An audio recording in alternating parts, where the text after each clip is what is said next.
Good evening, Vancouver. Welcome back to Canucks After Dark. Obviously no Canucks, but it is May 29th, and the third round of the Stanley Cup playoffs just came to an end, so we're going to talk about that. We're going to talk about IHF, but as always, I am joined by my co-host, Canuck Clay. How are you doing today, Clay? Parker, I am great. I hope you're doing great. Thank you. I know last week we didn't have a show because of me. I was out of town. And this week you bumped it half an hour. And I know every minute counts for you. So I am so grateful. But yeah, I've had a good couple of weeks. I was away in Ontario watching my kids crush the bowling scene. And then today, my eldest son, Sean, graduated from UBC Business School. So a very proud moment considering that's where I graduated from 27 years ago. Wow. Congrats to Sean. Yeah, Thank you. It's going to be, we're just getting into summer. Stanley Cup finals are here. We just had the World Championships come to an end. So lots of stuff going on. Not a ton Canucks related, but we'll definitely talk a little bit of Arturs Silovs for sure. What did you do last Monday, Parker? I'm sure you didn't mind the night off, but did you remember what you did last Monday when I was gallivanting in Sault Ste. Marie or Toronto? No, it was a holiday. Okay, Monday. That's right. Yep. I think we just took it easy. Nothing special. Okay. Enjoyed the holiday. Good. Well, we'll make it up to everyone tonight. Absolutely. Yeah. All right. Well, should we just get into? I mean, we have two topics today. We're gonna have to really stretch a little bit. We are gonna have to stretch. But there's been a lot of chatter on the internet. I mean, we could. You want to talk Heat Celtics? Because I didn't watch any basketball. Yeah, we could. And, the other thing, we could also touch on the whole Toronto situation because we haven't actually done. It's a big hockey story, and we haven't had a show since then. So maybe between Stanley Cup Finals and our predictions, which we can always milk a little bit, double IHF and the Maple Leafs, maybe we'll be okay. All right. Start IHF. Let's do it. It's a hard series of four letters because they stumble on each other. I mean, Canada wins the gold with their D team, C team, something like that. You get Tyler Myers with a little bit of the salty Instagram posts saying worst Team Canada roster ever with him kissing the cup. Great, good for him. Hopefully he does better this year. I mean, he was okay last year, but and you have was it Germany that they were against the final as the silver. And then the big story was Latvia, this tournament, the hosts of the tournament coming through. And I don't think they'd ever finished higher than 7th, if I'm not mistaken. Yes. Basically, they're always just on the edge, if not being relegated. And they were really good, basically because of Arturs Silovs, the Canucks goaltending prospect, who I think put up a 923 over the tournament, 7-2-0. Record and backstop the Latvia team to their first ever medal, a bronze medal at the IIHF. So it's pretty cool that, yes, we do have some Canucks content to get into at the double I. Yeah, you're right. That is a mouthful. Double IHF. But before we do that, Ryan Ross, he is being around on my streams a little bit. I'm glad he came to Canucks After Dark because we got to give him some love. He just gifted 10. So he became a member. First, he became a member because he's smart. He knows that he had to become a member before he can gift. So he becomes a member, and then he donates 10 memberships. So we have 11 new members, including Ryan, because of Ryan. So, Ryan, thank you. Thank you, Ryan. Very much appreciate it. I didn't even see it because it only shows... It doesn't show GIFs in the... I know. So don't worry. I got the YouTube stream up. Don't worry. I got it. Thank you for covering. That is awesome. But thank you, Ryan. Happy to have you here. And his message, hello, big fan of the show. Just wanted to let you know I work early in the morning as a fireman. I live 1 hour ahead, so I miss most of the streams, but I support every podcast episode. We do very much appreciate it. We can see we get a good chunk of listens on the podcast platform. So thank you very much, Ryan. Yeah, that is awesome. And you see everyone from Taylor, Jasker in Japan 4, Angus, Ivan, Irwin, Lil Jimmy, BC Born, Anna, and Jay, all new members. And I know, Parker, we will strategize over the summer how we can maybe utilize membership a little bit more. But for now, we appreciate the support. Absolutely. Thank you very much. Yeah, that is awesome. But before we get into Latvia, let's talk about the Canadian content. And of course, it was Tyler Myers, as you mentioned, and Ethan Bear, who unfortunately got hurt, didn't get to play in the two last games. But with Tyler Myers, honestly, Parker, I want your honest opinion. I actually vlogged a bit about how I actually think people. I don't know. Maybe I'm a wimp, but I think people are really like kind of sarcastic. Well, surprise, sarcastic, hard on him. Like, oh, now he'll be easier to trade. Blah blah. Blah. Is anyone actually genuinely happy for him? Because I am. I really am. We haven't been happy about anything, Clay. Everything is look, these players are but vessels to give us joy, okay? No, but for real, no, well totally said. Fair. Yeah, well said. Yeah, I think he's definitely had a rocky road in Vancouver, right? Yep. I think that's fair to say. But yeah, I mean, good on him. I like the snarky Instagram post. I think that's fun. But yeah, I mean, good for him. Obviously, I'm happy that Canada won. I think it would have been. I'm always so much more excited when one of these like Latvia, for example. Could you imagine if Latvia wins the gold? How much cooler that is, right? Because we don't care that much, right? To be honest about this, it's not best on best, but yeah, definitely, definitely good on him. And yeah, it sucks that Ethan Bear wasn't able to play the whole way through. And I mean, Connor Garland didn't get a medal. He didn't. So I mean, clearly we have to trade him now. So okay, so you're in. I know you're kind of being sarcastic there, but so you're actually at least sort of happy for Tyler Myers then. Sure. I didn't really think about it beforehand, to be honest. Okay, fair. That's fair. That's fair. But I get where you're coming from. Yeah. And there's, I'm not sure if you saw the highlight. Ethan Bear at the end of the Finland game. So this was they were up 5-1, and then I think it was actually Bear and Myers there in the corner. And one of the, when you get frustrated when you're about to be eliminated, and one of the Finland guys, he either slashed or he gave a hard hit to Bear. So while the team was celebrating, Bear actually went straight to the dressing room to get checked out. So I don't know how serious it is. I don't worry that it's going to affect the contract negotiation or anything like that. But it's just unfortunate that he didn't get a chance to play in the semifinal or the final. Yeah, it's going to be an interesting contract situation, anyways, right? It's. There's some people like, you can't really pay him more than 1.5. So like, you can pay him 3, right? Like he was pretty good in his time here. I mean, the Canucks, what did they trade a 5th for him? Like basically got him for free from Carolina and Lane Peterson. Right. Yeah. Doubled up. No, that was it's very, very good move. I think Ethan Bear's been really good. I hope he recovers. I don't know exactly. Do you know what the injury was? No, exactly. They said maybe wrist or hand because it might be the slash. Yeah. So not the end of the world. Probably like as long as he can recover from it. It's not like a leg or back or something like that. So hopefully he's able to be good to go for training camp. Absolutely. And by the way, let's give a birthday shout out to Ivan. He says, "I've just been gifted a membership. The funny part is it's actually my birthday." Well, it's not that funny, Ivan. I'd say it's more fitting. It's more fitting than funny, but welcome to membership and happy birthday. I'm guessing your age is somewhere in between Parker and me, which basically encompasses 80% of the population on Earth.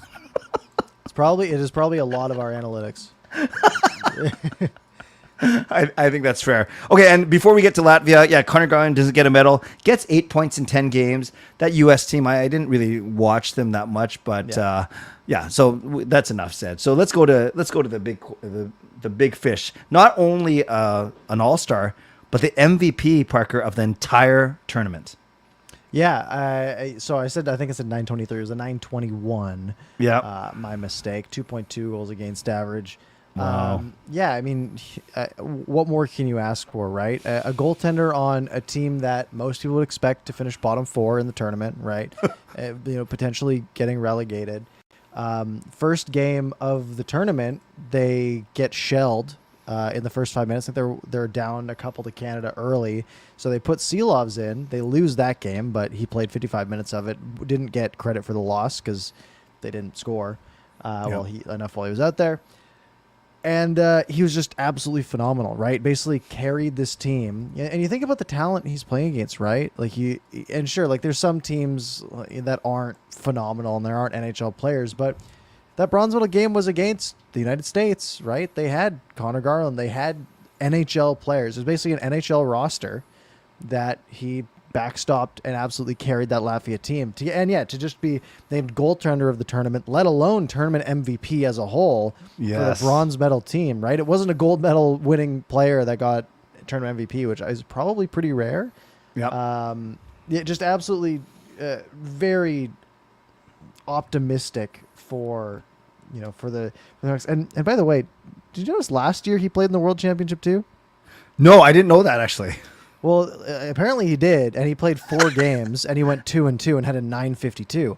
So he's done this before. Like he has played. Keep in mind, he's what, 22? He just turned 22 2 months ago. He's a 2001 birthday, if that makes you feel bad. Yeah, it does. Thank you. He's Sean's age. Thanks a lot. It's absolutely absurd. He's been just absolutely phenomenal over the past few years. Getting 44 games in the AHL. I mean, he had a .908 in the NHL this year in 5 games. The big question, I guess, that lots of people are asking is, then what do you do this year?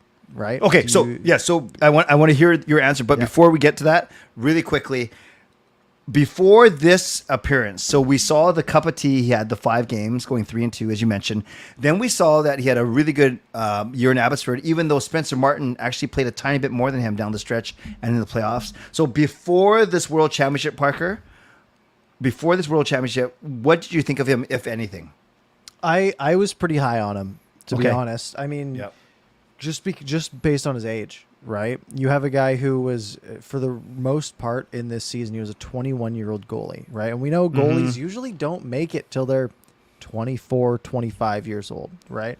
So he had a lot of runway ahead of him, especially as a sixth round pick. Right. You're expecting if he's going to ever get there, it's going to be late.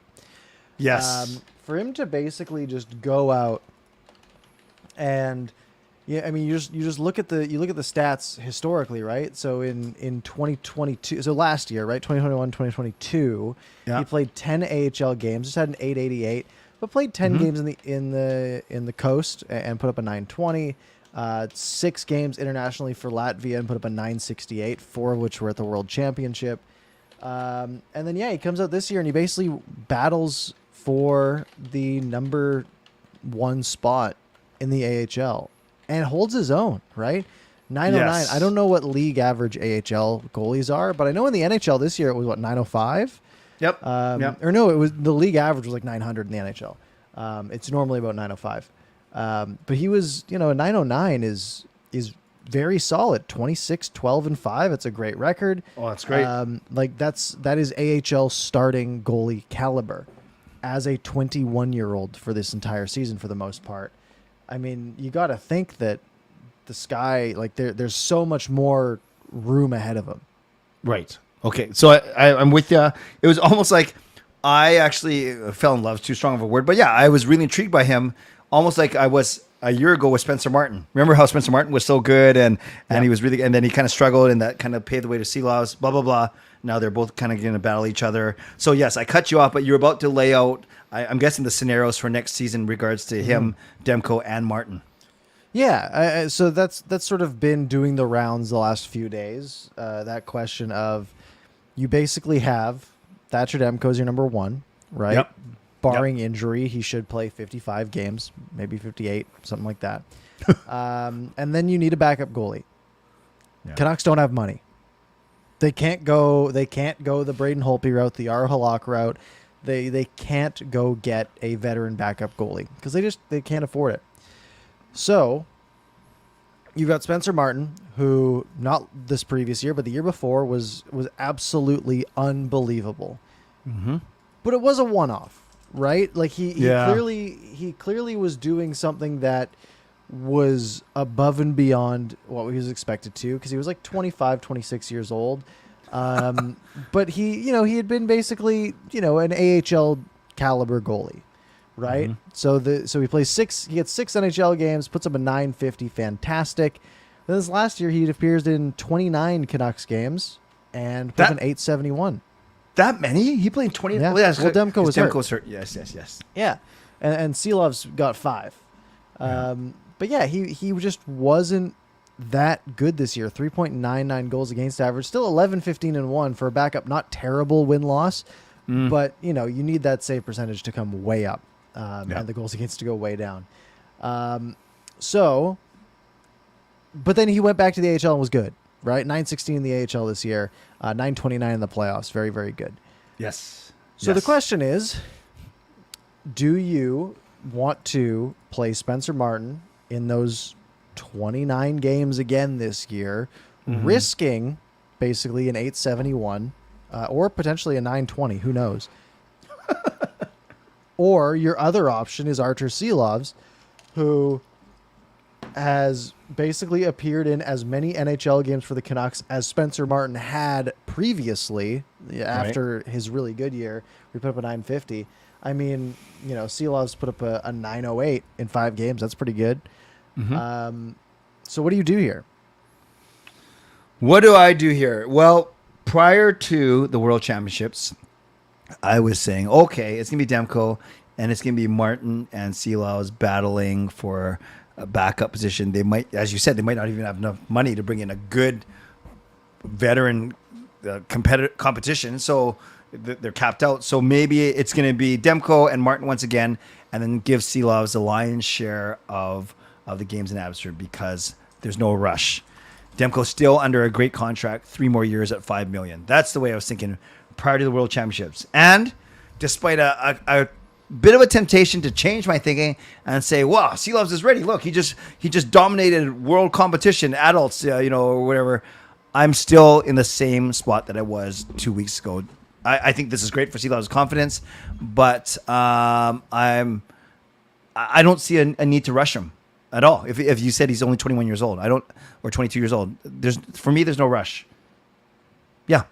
Him and Martin are the same. They basically have the same contract. One makes $780, one makes $760. So you're not going to sign a player if you play one of those guys. It's $20,000 difference. So I'm willing to see them duke it out. But did you hear Thomas Strance's theory about the fact that because Silovs is waiver, he's can't go on waivers, like you can just bring him up and down. He said basically play him in a lot of home games. Play him in a lot of home games when you have a back to back with Demko, and that way he can just basically be based in Abbotsford, doesn't have to clear waivers, play him once in a while, send him back down, no problem, and then don't worry about it when you're on the road. So that was kind of like Thomas Strance's theory. I'll come back to that. Cool. I was sort of leading on as if I was like, oh, well, I mean, he was really good. I was trying to lead on that I was wanting still see the backup. I think it would be a terrible decision. Like genuinely, he's 22. Yep. You have a guy, and look, I have confidence in Spencer Martin? Not particularly. Again, just going by, because he played 29 games this year, that's 75% of his NHL career was this past season, and he put up an 871. His career save percentage is 885. Really? That's not fantastic, right? No. However, in the AHL, he's been really, really good. So, but again, are you thinking the Canucks are going to make the playoffs this year and be competitive? If that's the case, then you want the best goalie possible to play in those games. Okay. Which might be Silovs halfway through the season. We don't know, right? It very well could be. You could see in training camp, Ian Clark might say, this guy is ready. We don't know. But I'm looking down the line, and if you want to develop this guy to be your number one in 3-4 years when Demko's 31 years old, and then you could do a nice little 1A 1B, give Demko some rest when you're starting to be a real playoff contender. Because if you have 2 goalies, cost controlled, that you can basically say, okay, we're going to run one guy 50 games, one guy 32 games, we're going to comfortably make the playoffs, and now we have a rested 1A that's going to run us through the playoffs in Demko, right? Yes. That's the mindset that I'm thinking of. I think it just makes way more sense to put a guy like Silovs in the AHL. I mean, they play 72 games a year. He can play 50 of them, right? And just get a nice workload under his belt. It's not like AHL, like those guys can shoot too, right? Like they're not, Martin Ferk played in the AHL for the most part, and he's shooting 108 on the gun, right? Yeah. I think it's just the way to go. And then do you see a path then, Parker, where after this upcoming season, then both Martin and Silovs will need new contracts. You likely, for instance, sign Silovs, you let Martin go, and now Demko's only got 2 years left on his contract after this season, and now you have Silovs as your true backup, and whether he takes the job from Demko, as you said, when Demko turns 30 at the end of his contract, or they battle it out. But is that kind of the path you see forward? I think so. And I mean, yeah. So Martin's contract expires at the end of this year. He's UFA, right? Yep. So you're at the point where it's not like he has it's not like he has trade value. You're not getting to the deadline being like, oh, Silovs put up a 930 in the AHL. Let's trade Spencer Martin, because then you're tanking the Abbotsford Canucks, right? For a fifth round pick, right? That's probably not ideal. So yeah, I think that's the way to go. I mean, Martin might come back if he is resigning himself to an AHL role, but I do somewhat doubt that. Sure. But yeah, I think, what's the harm in Silovs played 44 games this year in the AHL. What's the harm in giving him another 50, right? Get him nicely seasoned. And then you have a 23-year-old goalie fighting for a spot next year. Canucks might have a little more cap flexibility next year. Maybe they are going the veteran backup route.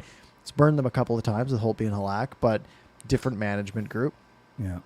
So maybe they're thinking, we'll give Silovs a shot at it at that point, and then you're gonna have to fill that AHL goalie role somewhere else. But that's a pretty easy role to fill, I think.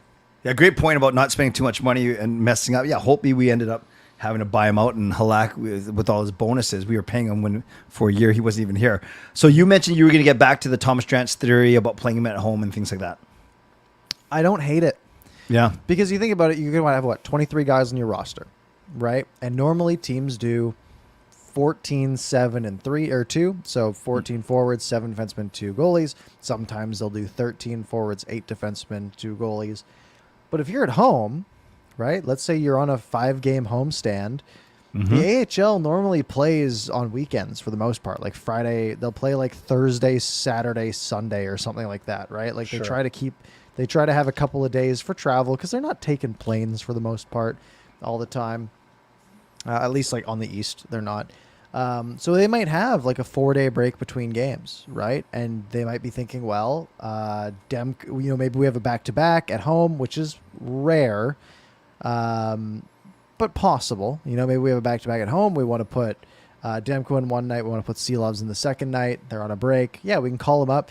There's no harm in having 13 forwards, 7 defensemen on your roster, right? Send down someone who's not waiver eligible, a defenseman or a forward, and you can make it work that way.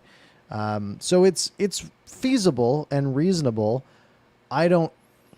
I think it might be overthinking a little bit, though. I don't know if there's, right. I think if Spencer Martin's your guy as your number 2 and you think he's going to be better for you, then you probably should just play Spencer Martin. Because again, like, this team's not trying to develop Arturs Silovs this year. They're trying to make the playoffs. That's their goal. Yeah. You're right. And if you're Martin and you're sitting here thinking that you're looking at this homestand of 5 games and there might be 1 or even 2, maybe at least one back-to-back, you're thinking, okay, I'm going to get 1, if not 2 starts. Right. And then they call up the guy from Abbotsford to go ahead of you. You're like, what am I? Yeah. No, that's a great point too. So I guess the bottom line is the Canucks will have some flexibility because of Silovs' his young age, the fact that he is waiver exempt. So yeah, it'll be fascinating. And you're right, Parker. The deeper the Canucks go, the longer they go in the season where they think they have a chance to make the playoffs or in the playoff race, they're simply I don't think they care who they play as. They're just going to play who the best option is for sure. Yeah. Wow. Interesting. So do you think they even bring in a Delia type or they have no money, no point? They got their guys? They don't have the money unless it's a contract that doesn't add anything, right? It has to be like $1 million, right? Actually, the thing is, Spencer Martin makes, what do you say it was, $762? Correct. Right? Anything above that would count on the cap, right? You sign a guy for $1 million, even though that's a variable contract, but you're only burying $762 of Spencer Martin's money. Yep. So you bring a guy who's on $1 million cap hit. There's $250,000 you have to account for. Not a lot, but a lot for a team that is basically fighting for every dollar, trying to clear out cap space because they're already over the cap for next year. Right. Maybe not taking LTIR into account, but still, it's not looking great. And we're not cap experts. We understand enough. I think people got to remember you can be over the cap all the way until the start of the season, but then you must get under it. Otherwise, and it's funny. A guy on my stream looked it up. It could be anything from forfeiting games to $1 million fines to losing draft picks. So obviously, no one screws up because the penalty is way too big. Yeah, it's impossible unless every team conspired against you. Said nope, nobody trade with these guys. We're gonna take their draft picks. But I don't think that'll happen because all the owners they're all buddies, you know. Yeah. So you think if you had to bet right now on October 5th or whenever the season starts, you think it's Demko is number one and Spencer Martin backing up and Silovs number one in Abbotsford? Do you think that's the way it's going to end up? I think so. I think it's just too simple. I don't think you need to overthink this because Spencer Martin's not playing until probably game 8 of the year, right? Maybe game 6, game 7. By the way, Demko's getting the share until there's a back-to-back, barring injury, of course. Knocking on wood. Because then everything's shaken up, right? Martin gets hurt, then you have Silovs coming up. But again, hopefully that's not the case. All right. Well, we have 4 more months to mull this over for sure. But yeah, bottom line, congratulations to Tyler Myers and Ethan Bear for winning gold medals with Canada. Congratulations to Arturs Silovs for winning the tournament MVP and a bronze medal with host Latvia. And good job to Connor Garland for getting 8 points in 10 games, but no medal. And finishing 4th. Yeah, there you go. Good job. Do you want to get to Stanley Cup Finals? Let's do it. So we basically haven't talked since the start of these series because they did back-to-back nights the whole way. Now we've been doing predictions as we do this whole thing where basically we each predict the winner of the series and the number of games that it will take for that series to come to a close. After the first 2 rounds, I had 25 points, which is fine. I did pretty good in the first round, way better than you did in the first round. Everyone a little did bit better in the second round. So I came out with 25 points. You had 17. And how do we do the points again? If you get it right, 3 if you get it right, the winner. An extra point if you get the games. Okay. Round 2 though, I didn't do 2. Or round 3, I picked Florida in 6, which is worth 3 points because it was 4. And Dallas in 7, which is 0. You had Florida in 7, which is 3 points. And you had Vegas in 6, which is 4 points. So that takes you up to a total of 24. And I have 28. So I am 4 points ahead of you. Keep in mind, you can earn 4 points in a series. And there happens to be 1 series remaining. Parker, I wrote myself off on April 30th. You mean I have a chance to tie? You have a chance to tie. You have a chance to tie. But you have to nail it. And you have to pick a different team than me, which I've already picked my team. I have it written down. And I have picked the games. So I see what's ahead of me, and I already know. I'm just shocked, Parker, that I have a shot. But then I already know that I'm overthinking. Like I'm getting all sweaty already because I already know I'm overthinking this because I think you're going to pick this team, but then maybe you think I'm going to pick the opposite team. So then you're going to pick that team to mess me up. So I'm going to give you one. Can I help you? I picked my team not thinking about this at all. Okay, that's fair. I picked the team that I think will win.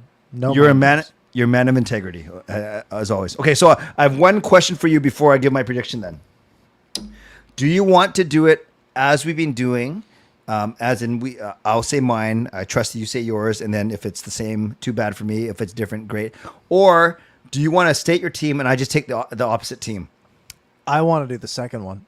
I want stakes. I want to be fun. Okay. So, who were you going to pick? Okay. So, you can tell me if I'm overthinking this.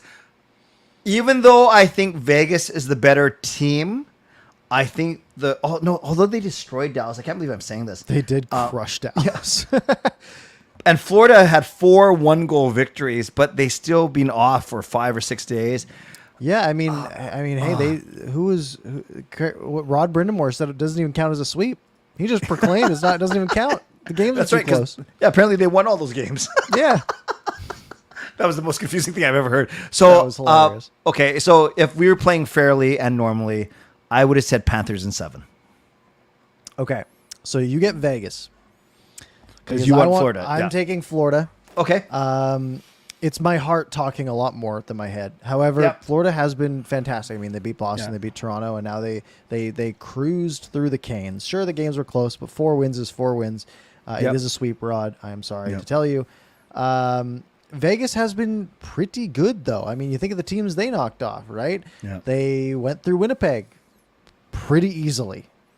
Edmonton seemed scary. I think, did we both pick Edmonton in round 2? We did. We both picked Edmonton in round 2.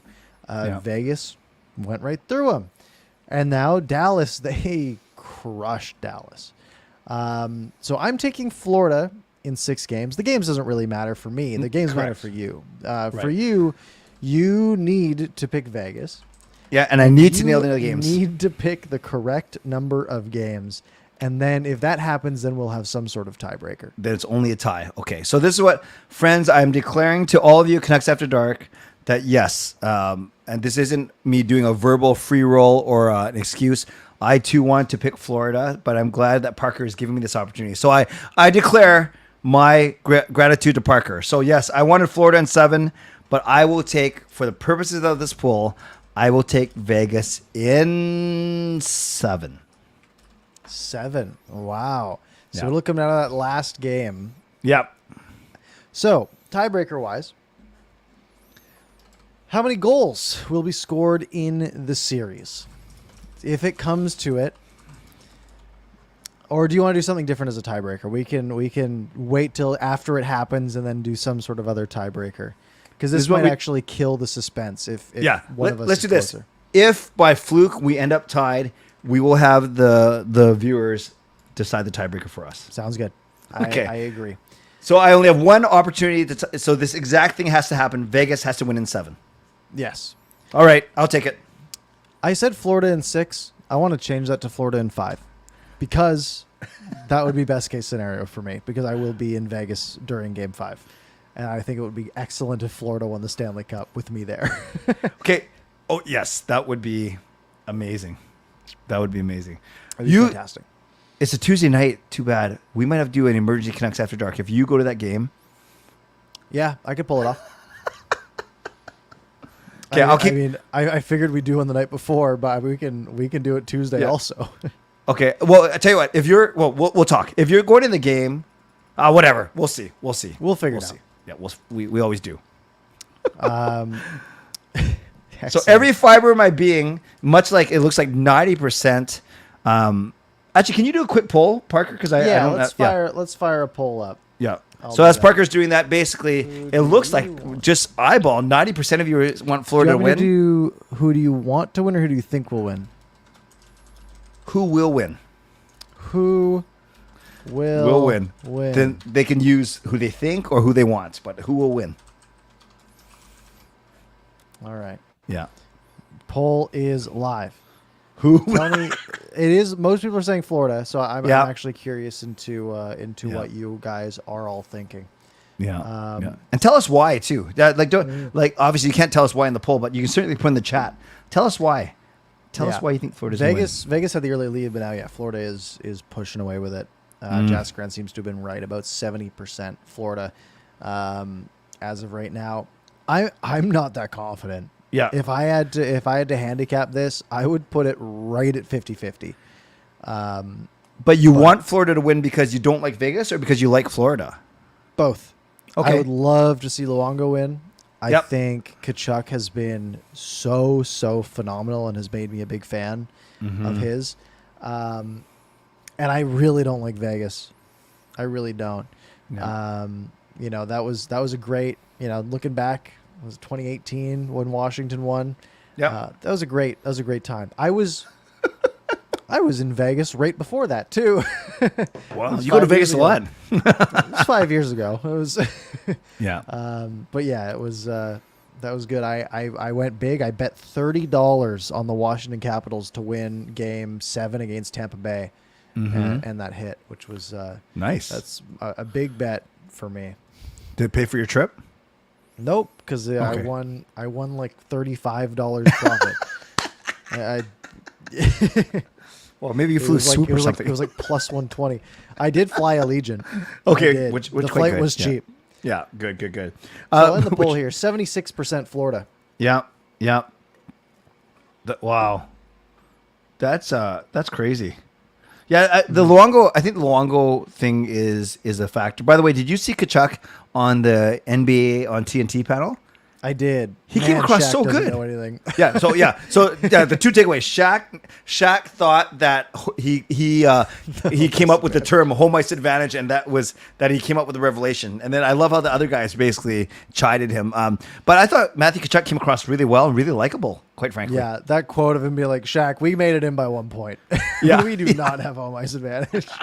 That was excellent. Tkachuk is like. There's a lot of talk about the NHL marketing their stars and things like that because they don't. But the thing is, you think of the average hockey player and it is the blandest dude of all time, right? Like there's not a lot of personality there. Who would you say? McDavid. Yes. Like Connor McDavid's just the most boring character, but he's fantastic. Noticed, though? He's tried. He is breaking out a little. Yeah, a little bit. He tried to. Maybe someone taught to him, but I think this playoff he really tried to at least be a bit more animated. I found. Yeah, and I mean, even you go back to like Gretzky, right? And Gretzky's sort of coming into his own a bit on TNT, but he's not like a very boisterous guy, right? And Crosby before him, right? Even Ovechkin's got a bit of spice to him because he's more fun to watch and he celebrates hard, but he does like in media talk. He doesn't speak great English, so they haven't marketed those stars because they really can't. And who would you say are the three most talented players on the Canucks? Elias Pettersson. Yeah. Quinn Hughes. Yeah. And what do you want to go? Demko? So those are the three I was thinking of. Three great guys, but none of them are gonna really draw.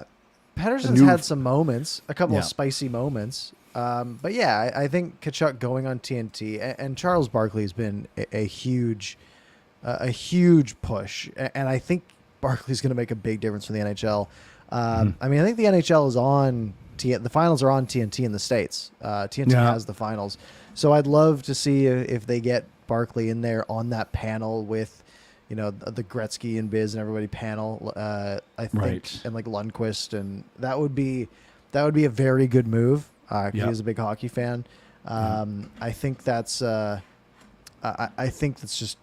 It's good for the game because it's a bunch of boring players, right? Fantastic sport, boring personalities. Dogwood's point is really interesting. He says hockey players actually have a lot of personality. It's just not something you would want to see on TV because in my time, players could actually be real jerks. What do you think of that? He's not wrong. He's not wrong at all. You think of the people who play hockey though, right? Growing up, it's 95% rich white dudes, right? That's not a very great demographic for anything, right? Like it makes a lot of sense. It makes a lot of sense why they'd be a little bit more uptight. There's this hockey culture that's iffy at best. It makes a lot of sense. So it doesn't surprise me at all. Yep, that's fair. Well, this is exciting. So I have a chance to at least tie this thing up, but everything's got to go right. Everything. Team, games. Yeah. So I need to get my hands on a Panthers jersey. If any of you guys have a Panthers jersey I can borrow for my trip to Vegas that I can wear on the plane. Drop it in the chat. Entire weekend. It's a work trip. I will wear it everywhere. I don't care. And look how it's a Luongo one. And look how clean and reputable. Look how clean Parker is. So he'll take good care of it. He won't spill anything on it. I will be sitting in the worst seats in T-Mobile Arena, throwing back beers and covering your jersey. I am sorry in advance. No, of course not. It is still a work trip. Yeah. But I will wear it on the plane. Fair enough. So let us know. Let us know if you indeed have a Panthers jersey or two. Well, he only needs one to spare. I can wear my Canucks Luongo jersey, but I think that would be a little weird. Yes, you look a bit like a tryhard there if you did that. Unless I flipped it and I wore the Luongo on the front. Try it, sure. I'm not going to. Oh, okay, that's funny. That's funny stuff. Yeah. So another big story that happened while we've been not on hiatus. We just had a 1 week break, but it was big. It was basically the firing or not the firing. Well, in essence, it was a firing, but basically Kyle Dubas not returning to the Toronto Maple Leafs. We don't have to rehash the entire story for everyone because everyone knows it. What were your thoughts though when you first heard it?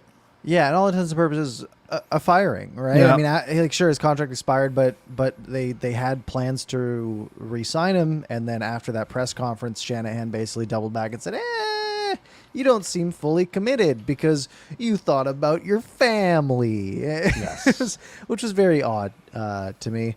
Kyle Dubas, there was this Twitter thread that basically was a poll, like whether it was a good deal or not on every single trade Dubas made, and they were all about, like they were fine for the most part. Contract wise, there was some iffy ones, but not the worst. Here's the thing. Yeah, he put out every single year one of the best lineups in hockey. They couldn't get it done. Yep, it happens, right? One team is happy every year. Kyle Dubas, in my mind, is a good GM, right? Is he the best? No. But is he good? I think so. I mean, look at the competition he's up against. This guy and Jim Benning were in the same job, right? Apparently, Dubas wanted more money. Fair. And he wanted full freedom because reports came out after the fact that basically after like every single move had to be approved by the board, which basically meant he had to phone like the chairman of Rogers or something and say, "Hey, can I trade for Luke Shen?"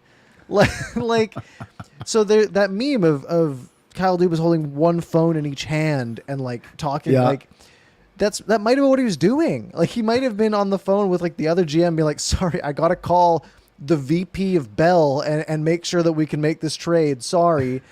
Like he was handcuffed at times, which, again, I think he did a good job. I think he's a good GM. I think to ask for some freedom because it's what you would get in other jobs, I think is fair. So, I think moving on from Dubas, especially with some of the names that we've heard as options, is, like it can't be money related. They're telecom companies that own the Maple Leafs. Like they're doing fine. So yeah, I mean it seems that it was maybe power trip's the wrong word, but Shanahan sort of put his foot down. And I think it's a mistake. I think he was very good for them. I'm surprised they didn't go straight to the coaching route and say, you know what, we'll give you one more coach. You can get rid of Keefe and we can find someone new. I think it's a little short-sighted. And sure, they didn't do anything, right? They didn't win. They won one playoff series. Everyone went crazy, and they barely won one game. But, like, still, I think, I mean, you look at that roster. The roster was good. The players didn't perform. Yeah, the Dubas thing, so interesting, Parker, because I don't love him. I certainly don't hate him. I think he's bright. I think he was sharp, and I was certainly envious, quite frankly, when they had him and we had Benning before a couple years ago. Shanahan, I liked as a player. I thought he did great for Team Canada. He's a good leader, obviously, on the Red Wings. But, it was weird. When at first, I'm not sure if you watched Shanahan's presser. When I watched it, when I started off, I was like, wow, this is pretty cool. He's speaking in a way that Jim Benning, with a clarity that Jim Benning and I would say even Patrick Allvin don't, maybe a bit of the language barrier or whatever. But then I thought, ooh, this is almost coming across as a bit dirty now. The way he's kind of in his bid to be transparent, he's almost saying too much. So I wasn't sure how to feel when I was left after I watched that, but I did know that it was a lot messier than someone way back on the West Coast would have imagined, kind of thing. It was very fascinating to me that way. Yeah, I don't think it was very well done. The whole like, we wanted to keep him, and then he had second thoughts and like wanted to consider his family life and like. I think that was a little bit weird. You mean they had just been knocked out like a few days before, right? Like, yeah, the guy wants to sit and think for a couple days. Like, oh, he's not 100% committed. Yeah, I mean, his contract was expiring, right? And he wanted more to stay. So now there's news that Dubas is, in with Pittsburgh potentially, which is interesting. That's not going to be an easy ship to turn around. Sort of the tail end of Crosby and Malkin and. Letang. That's sort of Letang's still there, right? I'm not going crazy. Yeah, okay. He's still there. The big three are still there. Crosby, Malkin, and Letang. They're all there. Yeah, they're sort of on the end of that trio. Do they want to just get a guy like Dubas and say, "Okay, these guys are on their last 2 years basically playing. Let's make a push." Right? Is that what they're thinking? Because that Mikhail Granlund contract is going to hinder them a bit. Yeah, it's interesting to see if he does go there because it seems like that's the route this might be heading. And then refresh me, Parker, because I know when Toronto was still playing, they were still one of the 8 series left, or the 4 series left, I should say. Yep. But I can't remember if you particularly liked them, disliked them, cheered for them, cheered against them, indifferent. Yeah, I don't like Toronto. The city. But I liked that team. Well, right. So, it was weird. I don't buy into they're a Canadian team. My dad does that because he doesn't follow hockey too much. He's like, Canadian teams. We got to cheer for Edmonton and Toronto. I don't care about the Florida series. And I'm like, Dad, Florida, Carolina, we're going to triple OT. We got to watch this. And he's like, this isn't Canadian. And it's like, I don't like Canadian teams. They're our rivals for the most part, right? Like, I don't like Edmonton. Toronto, I grew up, I was raised to hate Toronto for the most part. Our neighbors were big Toronto fans, and the day that Matt Sundin signed with the Vancouver Canucks, my stepdad went out and bought a Matt Sundin Canucks jersey and mowed their lawn because we didn't like Toronto. So that's good. I don't like the Maple Leafs. I root for them to lose. I think it's funny. However, I liked the players on that team. I like Austin Matthews. I like Mitch Marner. I like all of it. Luke Shen, of course. Nylander, I think is great. They're a really good team. Nylander was fantastic. And I like Dubas quite a bit too. But Toronto, I don't like. So seeing Florida win, totally fine by me. However, I want to see the best players in the world doing good things, and I think Toronto has some of those best players. Yeah. There were times, Parker, when we know Austin Matthews went first overall in 2015, and Brock Besser was 23rd, I think, overall. And I don't remember the first time that they played each other. Besser, I wouldn't say he outplayed Matthews, but he certainly played just as well. I remember Besser started off his career, and this is how silly I was, or maybe too optimistic. In my head, I was like, "Oh, that's okay." Brock Besser's kind of like our lottery pick. I know. I wasn't the only one thinking that when his first season was when he was up for Rookie of the Year and everything. But kind of different now. And at the time, that was a totally fair thought. Yeah. Brock Besser's Rookie year continues to be his best season. Yeah. Right, and that was 7 years ago now. I mean, it's unfortunate, but he was at that level for that amount of time. Yep, absolutely. Hey, for the people out there, let's do 2 minutes of Heat Celtics. Did you watch it? Nope. I told you. Do you care? Oh yeah, that's right. It was interesting that it was almost the first reverse sweep in history. Yes. However, I didn't really think about it until today. I was like, I don't like Boston. I hope they lose. And they did. So I'm happy. They did. And the difference between the other times that other teams were down 3-0 is they had a chance to complete the reverse sweep at home, and they laid an egg. Tatum, you might have heard, Tatum got hurt, rolled his ankle, and therefore was ineffective on defense, ineffective on offense, and Miami was the hungrier team tonight. Yeah, and I mean, I saw the way they got in Game 6, right? That little putback. Oh, yeah. 0.1 seconds to go, right? Like, absolutely outstanding stuff. Honestly, I'm just disappointed the game wasn't. I'm disappointed the game wasn't close. Yeah. Right? Because that's a disservice to everybody, right? It's Game 7. You want it to go down to the wire. You want to go down to the last shot. You want it to be like when Kawhi had that shot from the corner and it bounced off the rim 3 times, right? Because that's the drama. That's the fun part. So, it's unfortunate it went that way, especially because the rest of the games were, fairly interesting. But so it's going to be Heat Nuggets in the final. Yes, Heat Nuggets. But, yeah, I know, not the sexiest matchup, but you also have two teams half an hour apart from each other in Florida, both in their respective finals. That's pretty cool. The Nuggets have Jokic, right? Jokic? Yeah, they do. Yeah, Jokic. Yeah, so he's good. That's great. He's great. Yeah. Jamal Murray, Canadian. Yeah, he's good as well. But no, I don't follow close enough. Sure. But I would root for, I think Miami, Florida, both winning would be pretty fun. Yep, exactly. And if I was living down there, I know I'd be going broke in the month of June for sure. Yeah, just getting to FLA Live Arena for the Panthers game. Gotta get to Sunrise, Florida. Oh man, how far out is that from everything? It's like 25 minutes from Miami. I think it's not that bad. Okay. It's an expensive Uber probably. Sure. I highly doubt their transit system is very good. Yeah, that's true. When I think of Florida, I think of Disney World and cruises, not the Miami Heat and Florida Panthers, to be honest with you. Yeah. Tampa Bay Lightning? Yeah, them too. Yeah. And I have been to Orlando. Yeah, that's nice. Anyways. I've never been to Florida. Really? Nope. Not yet. Well-traveled man like you? I've never left the continent. That's not very well traveled. We'll have to change that. Canucks After Dark, our viewers out there, keep buying memberships, keep donating so we can get Parker overseas. So I can go to Florida. I just want to go to a regular season Tampa Bay Lightning game. That's awesome. That's awesome. Sure. Yeah, I'd get killed if I went to Florida and didn't take a certain someone to Disney World. That's fair. That's besides the fact.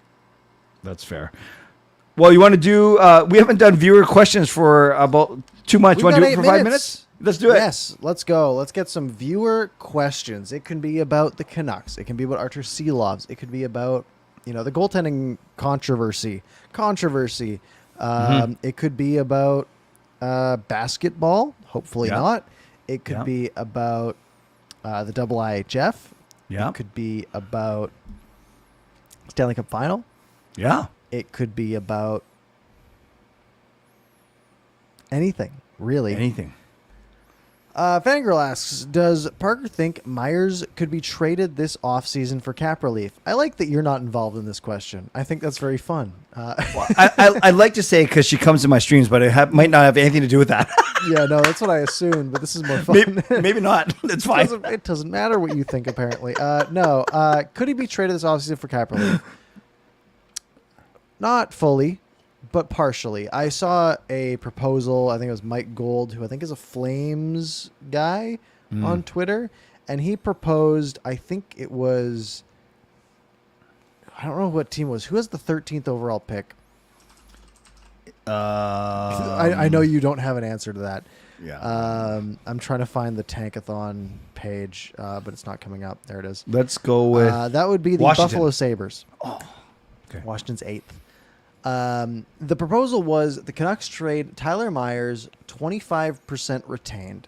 So the Canucks retain $1.5 million, $4.5 million goes to Buffalo. Yeah. And the 11th overall pick for essentially the 13th overall pick. So 2 spots for $4.5 million of Tyler Myers. I think that's stupid. I think you're on the last year of Tyler Myers. Does that too? If you think your guy is there at 13, sure. Yeah, sure. But I mean, is Tyler Myers going to be worth $4.5 million this year? No. Yeah. But you have to replace him because he will be playing 22 minutes a night. Mm-hmm. So you have to take that $4.5 million you are saving and theoretically use $3 million of it on a Tyler Myers replacement, and then you get $1.5 million for moving back 2 spots for 1 year. Right. The Canucks aren't winning the Stanley Cup this year. Yeah. They're probably not making the playoffs either. They're probably 50-50, maybe a little worse. They were 49% last year, according to Athletic. We had that whole debate about it, and we're like, oh, they're going to be better than that. That we were wrong. Yeah. I mean, does that Tyler Myers contract matter that much? Probably not. It expires this year. Yeah. But you touch on something that I think is going to be a factor more than just Tyler Myers. It's a factor when you're talking about moving the pick to Chicago and taking their 19th or whatever. It really depends on what the Canucks scouts, who they have scouted, and who they think falls into what tier. Because it's easy for you, me, and anyone else can say, oh, that 2 spots is not a big difference, or it's a massive difference because it's just outside the top 10. But if they might have this tier of players, we don't know, that they're saying anywhere between 11 and 20, we'd be happy with these 5 guys. So I think that's the fascinating thing, and we'll never know until after the draft. But that's why I think we can't write off trading up, or definitely trading down for sure, more likely than trading up. Yeah. That's what makes the NFL draft so exciting. Is that all these teams have an idea of who the other guys are going to pick, and they're like, okay, we got to leapfrog this team, right? Yeah. Like if Buffalo, because it's Vancouver, Arizona, Buffalo, right? Mm-hmm. If Buffalo's like, we know Arizona wants the guy we do, so we got to trade with Vancouver to move up those 2 spots so that we can leapfrog them and get our guy. Right. That doesn't really happen in the NHL, which is unfortunate. Yeah. I think it makes the NFL draft very interesting. There's so many trades. I can't name a year the Seahawks haven't traded back, for example, because they're comfortable with the players that are around. I think that would be interesting. And if the Canucks had their guy, the thing is, again, the sort of hockey culture of everyone's afraid to stand out, right? You're afraid to, if you trade back 2 picks and the guy that gets picked by that 11th pick turns out to be, a 40 goal scorer, well, now you look really dumb, and no one wants to look really dumb. That's sort of, the way it is. So I think it's interesting, but I think it's possible. I just think there's probably better candidates because the Canucks defense is already so barren. Yes. A couple of people asking about Tkachuk and Jason Tatum. Did you see that video of them in high school together? I did not. Oh, so it's kind of funny. Yeah, it looks. They said it like it was kind of grainy because this was, I guess, 15 years ago or whatever. But it was Tatum and like 3 other guys. 15 years ago, Matthew Tkachuk in high school. Well, I don't know. What, 10 years ago? 5 years probably ago? 10. 10 years. Okay, let's go. I think he's probably my age. So probably 10 years ago. 8 to 10 years ago. 8 to 10. Tatum and then 3 Caucasian kids all goofing around, dancing, and then Tatum's basically introducing the 3 other guys, and one of them is Matthew Tkachuk. And it's just kind of cool that 2 brilliant, all-star caliber players from the same, not just the same town, same city, same high school, same grade. It's nuts. Yeah, it is weird. It's a very weird thing to happen. It's pretty cool. Let's see here. Professor Dogwood says Bruce bump for Calgary. I mean, Calgary doesn't have a coach. They got rid of Sutter. They don't have a GM either, right? They got rid of Tree Living. Yeah. So there's a bunch of stuff that has to happen there. And Tree Living is actually in the running for Toronto. The Toronto job. Yeah. I mean, Jim has all the Boston pizzas. Like, they're doing fine. You don't need to run a team. You think Bruce has got one more run in him? I'm not so sure. I bet he does. You think so? I think so. I mean, you saw him at the wrestling event like a week ago or whatever, front row. Good for him. Front row Raw. I think he loves it too much. Yeah. Like, he just always seemed he just seemed happy all the time. Sure. He wanted to be there. So I think that could be the case that he gives another spin. Yeah. Yeah. People are saying that Calgary hired a GM already. I don't know who that is. What? Well, you look that up. I'll put up Edmund's Craig question. Conroy. Yeah. Oh, of course, Sorry. of course. Yeah, my bad. That's fair. Edmund what a says, weird pick. "Who do you?" Yeah, nice guy though. Who do you want to replace John Garrett in commentary if it were up to us? I mean, what are the options, right? Who's doing it on the radio? Was Randeep doing it? It was Randeep. I think Hirsch is done. Wants to do other stuff. Yeah. Joey, Joey Kenward, I know not everyone likes him, but he's kind of been a loyal company man for years, and he's still involved in the team. Yeah. Yeah. I'm not big on Joey Kenward. Yeah. But I understand it. I think as a color guy, he might be fine. Right. I just don't know. I think it's going to be such a big role to fill, right? Yeah. Like, John and John were perfect together. That's going to be a tough It's going to be a tough spot to really come into as anybody. I mean, the Canucks have had fantastic commentators forever, as long as I can remember, and before that too. So they'll probably do okay, but I mean, you look around the league and there's a lot of bad commentators out there, right? Yeah. There just are. Like, I mean, you look at Boston, for example. I'm not the biggest fan of Harner Ryan in Edmonton. I'm not. There's a lot of, there's a lot of bad. I think we have it so good that I look at all other commentators like, this isn't great. True. I used to like Cuthbert a lot. He's kind of soured on me a bit too. Like, I don't know. I think there's a lot of room for better commentary in hockey. I do like Cuthbert. When I think of Cuthbert though, I think of a lot of CFL stuff too. So, but so you don't like him anymore, or you never liked him, or? I'm okay with him. I like Gord Miller a lot. You put Gordon Ray together, and it's a pretty good combo. Ray's really good. Ray's really good. Ray's great as sort of an analyst role. Yeah. You should do it. Yeah. I'll just do it. Put your name in. Sure. I'll recommend you. Even I'm not sure if they listen to me anymore, but I'll recommend you. Who do you have to talk to in that case? You have to talk to Sportsnet? You got a contact there? Probably a combination of Sportsnet and Craig McEwen at the Canucks. Do you think the Canucks have a big input on that? I think so. Yeah. I don't know how big, but I just have a sense, and I've kind of hinted at this here and on my own shows. I think they have their hands in a lot of things. I'll just say that. I think that's fair. Based on every rumor we've ever heard. Yeah. Yes.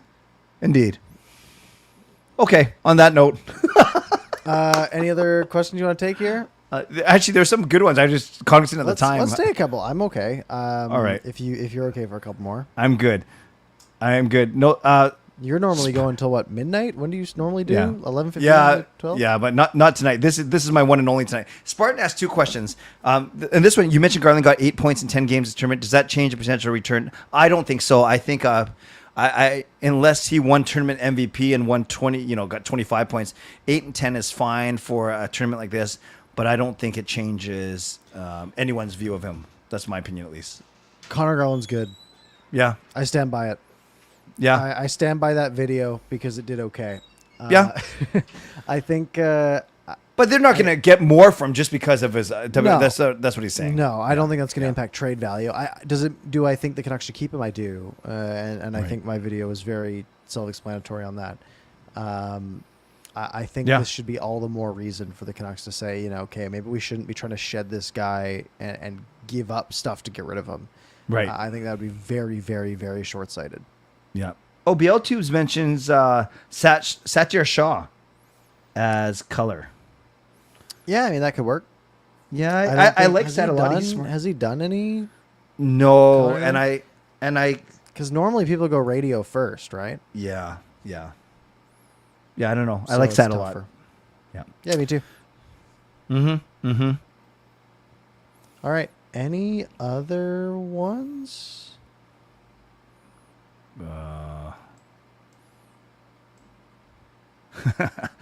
We got some good love for you in the chat. That's nice. Nice.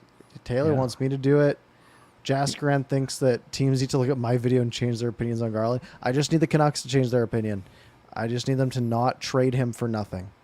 That's all I want. Yeah. And Cody, we'll end off with this just because I think you just got in here. We spent actually a good 20 minutes on this, but it's important to reiterate because it's basically the make or break deal of Parker, my bet. Parker took Florida in 5, correct? I took Florida in 5, and that's entirely because I will be in Vegas for Game 5. Yes. And I have Vegas in 7, and that's entirely because I wasn't allowed to pick Florida if I have any chance of tying Parker in this pool. Perfect. There we go. All right, folks. I hope you enjoyed this little late night Monday chat. If you did, make sure you subscribe, leave a like. If you missed any part, you can rewind back to the beginning. You can find us on your favorite podcast platform, whether it's Apple Podcasts, Google Podcasts, Spotify, Pocket Casts, Overcast, I think is one of them. There's a bunch of them. Just type in Canucks After Dark into your browser or into your phone. It will come up. Clay, any parting words this fine Monday evening? No, I'm looking forward to a bit of normalcy. No more traveling. My next course for my master starts up tomorrow. I enjoyed a nice little reprieve. But overall, looking forward to some good weather. June's my favorite month of the year, and I'm looking forward to a really good Stanley Cup final, a really intriguing one with two teams that not necessarily my favorite, but I think they're gonna combine for a pretty intriguing matchup, quite frankly. Yeah. Next week is up in the air, I think. It's softball playoffs for us, so I don't know what our games are yet. All right. But hopefully we're at a regular time. And then, hopefully you don't hear from us on June the 5th, and you hear from us on June the 6th, live from outside T-Mobile Arena. Ideally, that would be cool.